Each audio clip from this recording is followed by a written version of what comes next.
So in this video we're going to look at the Mandelbrot set. Now the Mandelbrot set is given the term M to say that point or that set is the Mandelbrot set.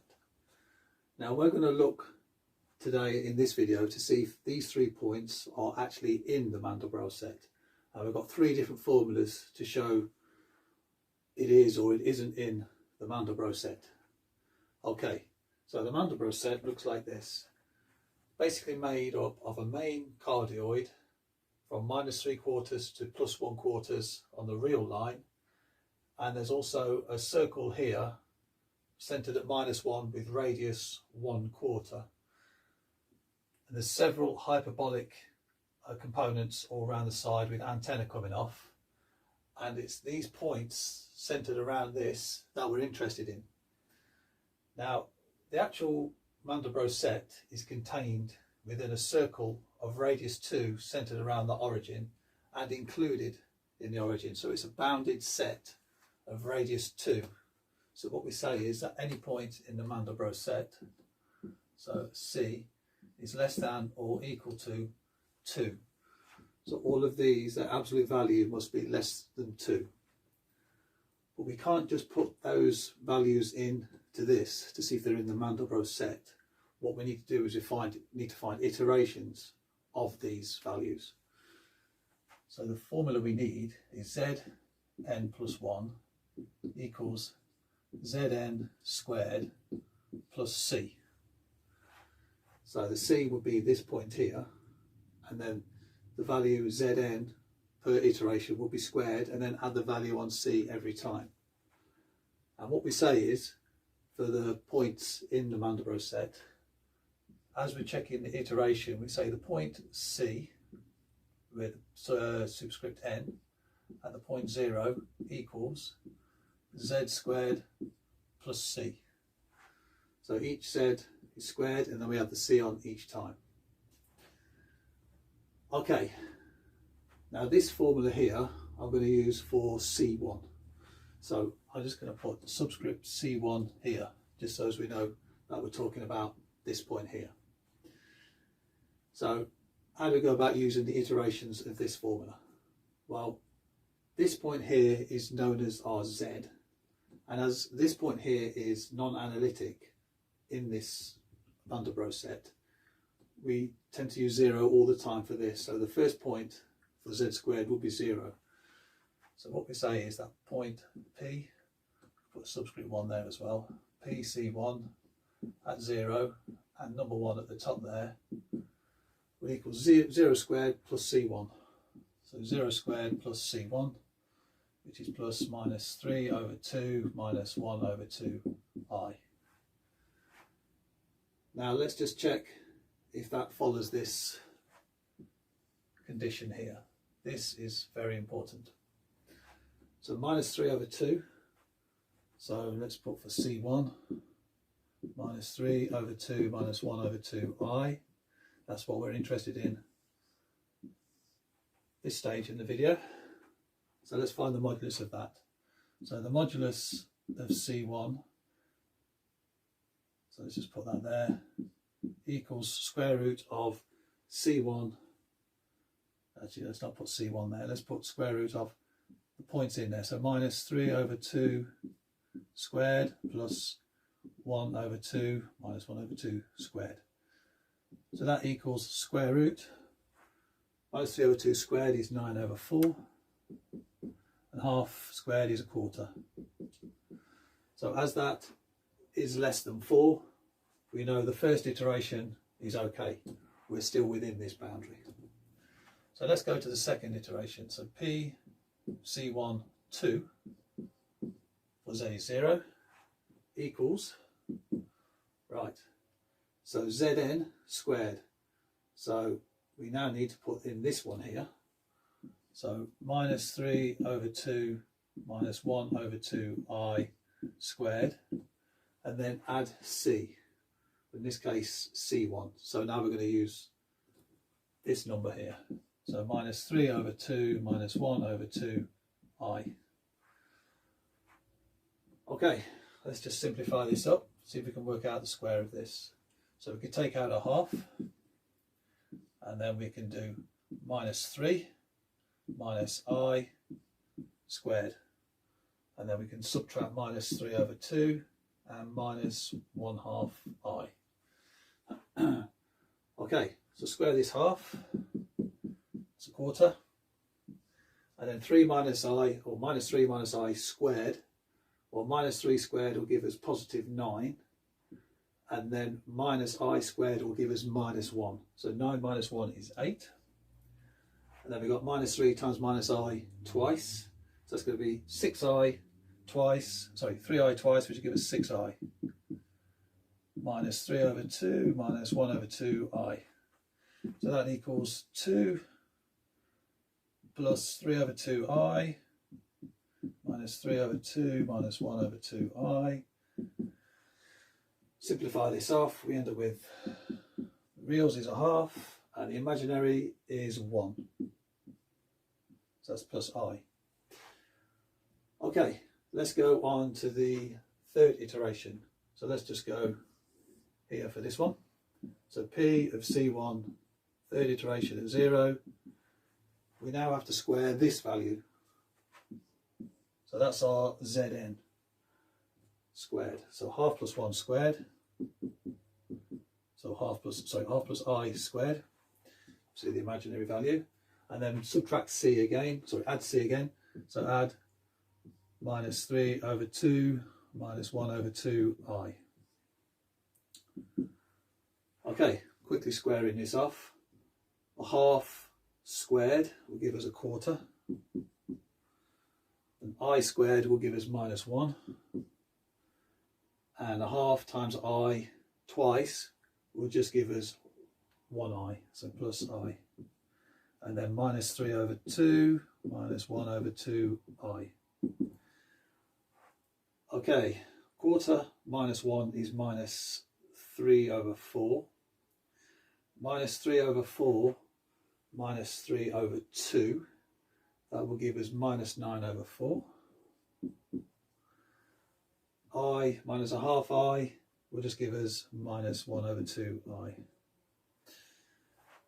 Okay, right, let's check this property here now. So we need the modulus of this. So we take square root minus 9 over 4 squared plus minus a half squared, which gives us square root of 81 over 16. And then a half squared is a quarter. Okay, now as 81 over 16 is going to be greater than 5, we know that now this does not tick the quality. So this, the modulus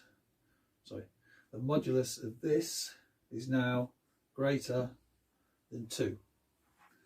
So what we can say is that this point is not in the Mandelbrot set. So this, to say it's not in M. Okay, so those iterations have showed us that this function here for this polynomial will diverge, and it will diverge past a value of 2.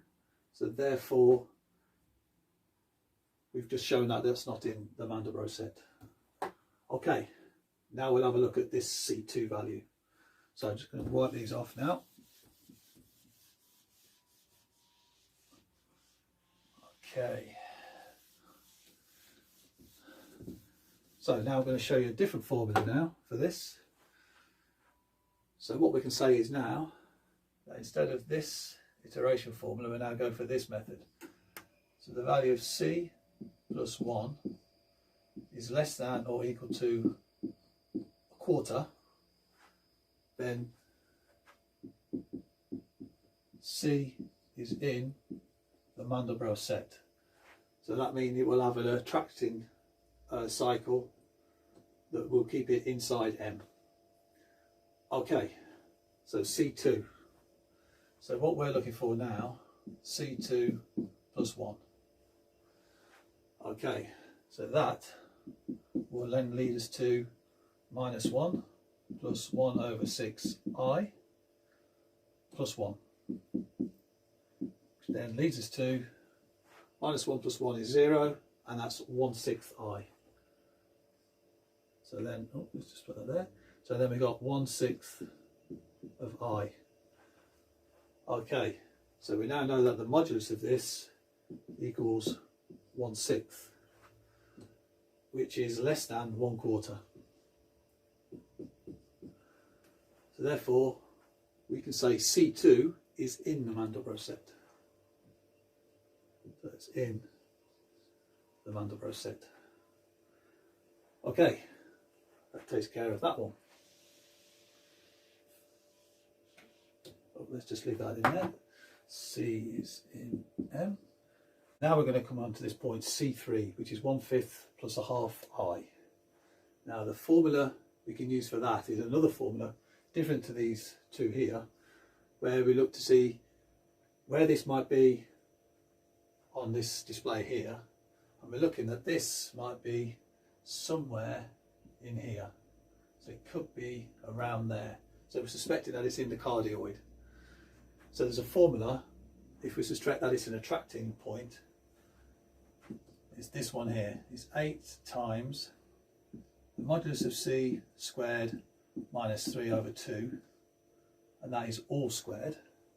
And then we add 8 times the real part of C. And if this is less than 3, so we put that all in brackets, we can then say that then C is in the Mandelbrot set. So we're going to check for C3. So I'm just going to change the subscript here for C3, just to make it clear that that's where we're going to go for in this one. So let's find C3 squared, the modulus of. So the modulus of C3, that is square root 1/5 squared plus 1/2 squared, which then equals 1/5 squared is 1/25 plus half squared is 1/4. Okay, these formulas sometimes involve some tricky arithmetic, so it's best to be careful on these if you can. So 1/25 plus 1/4, well, common multiple of 100, so this one has got 4 and this one has got 25. So that's going to give us square root of 29/100, and that's our modulus of C3. But if we want it, the modulus of C3 squared, we just remove the radical. So that's made life nice and easy for us. So putting that into decimal form, 0.29. So now we can go for this formula now. And the real of C3, well, that's just going to be 1/5. So that's easily taken care of. So 8 times modulus of C3 squared, 0.29. And then we subtract 3/2 squared, and then 8 times the real of C3 added on, 8 times 1/5. Okay, we don't know if this is less than 3 yet, but let's try and progress with the calculations. 8 times 0.29, that's 2.4 minus 0.08, that's 2.32, minus 3/2, let's just call that 1.5, and that's squared. Then 8 times 1/5, we'll do that in decimal form, so that's 8/5, which is 1.6. Okay, let's see what we got here. 2.32 minus 1.5, well, that's 0.82 squared plus 1.6. Okay, 0.82 squared, which is less than 1. Add 1.6, it's going to be less than 2.6. So what we can say is that this is definitely less than 3.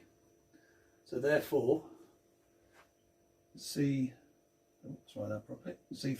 is in the Mandelbrot set. So this one here, just write that on here, that is in the Mandelbrot set. Okay, so there's 3 different formulas we can use to check if a point is in the Mandelbrot set or not. Now another one we can do is, let's say for example, let's just wipe this out here. Actually, we can just write here. Let C4 equal the set minus 2 to 1 over 4. So what we can say is that C4 is in the real numbers, and it's the set minus 2 to 1 over 4. So minus 2 to 1 over 4. So that's this point to this point. Now all of these points are in the Mandelbrot set. So therefore we can say that this is in the Mandelbrot set. And another one we can say is that the conjugate. So for example, C2 is minus 1 plus 1/6 I. Let's just cross this out.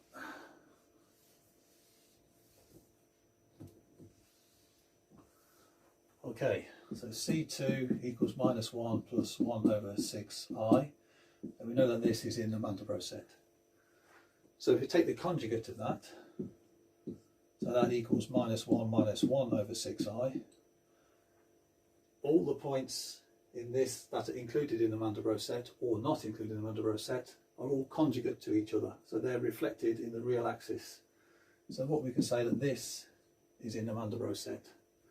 So with this one here, the conjugate of C1 minus 3 over 2 plus 1/2 I. This will not be in the Mandelbrot set because it's the conjugate of this one. And same too here with C3. Take the conjugate of that. 1 over 5 minus 1 over 2I. That will be in the Mandelbrot set because its conjugate is also in there. Okay, there's some interesting points there for the Mandelbrot set and how to find points that are in it. Okay.